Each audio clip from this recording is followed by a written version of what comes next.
প্রধানত আমি আমার পদক উৎসর্গ করেছি মহান জুলাই বিপ্লবের শহীদ এবং যোদ্ধাদের প্রতি।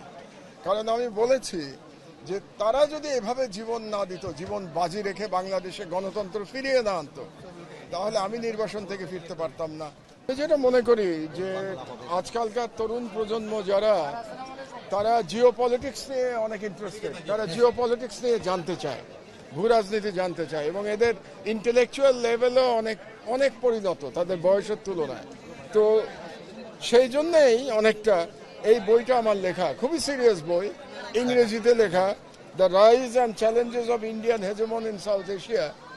এটা দক্ষিণ এশিয়াতে ভারতীয় হেজেমনির যে চ্যালেঞ্জ, এটাই মোকাবেলা কিভাবে করতে পারে ক্ষুদ্র রাষ্ট্রগুলো, বাংলাদেশ, নেপাল, ভুটান, শ্রীলঙ্কা, এরা কিভাবে ভারতকে মোকাবেলা করবে, তার উপরেই এটা একটা academic research.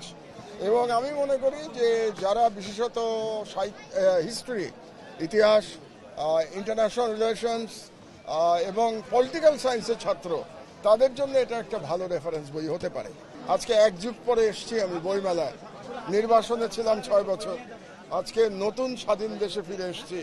Hats off to the younger generation. তাদের আত্মত্যাগের ফলেই আমি আবার বাংলাদেশে আসতে পেরেছি এবং বাংলাদেশ থেকে আবার নতুন একটা বই ছাপাতে পারলাম। প্রধানত আমি আমার পদক উৎসর্গ করেছি মহান জুলাই বিপ্লবের শহীদ এবং যোদ্ধাদের প্রতি।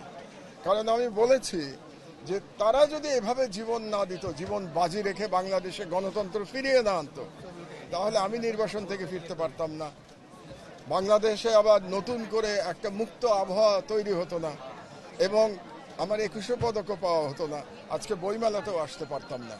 কাজেই আমি তাদের প্রতি কৃতজ্ঞ।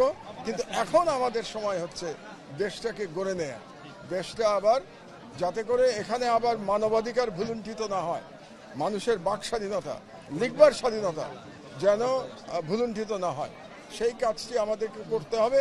এবং এই কাজে আমরা যারা প্রবীণ প্রজন্ম, তারা সহযোগিতা করব, সাহায্য করব নতুন প্রজন্মকে, কিন্তু নেতৃত্ব দেবে নতুন প্রজন্ম।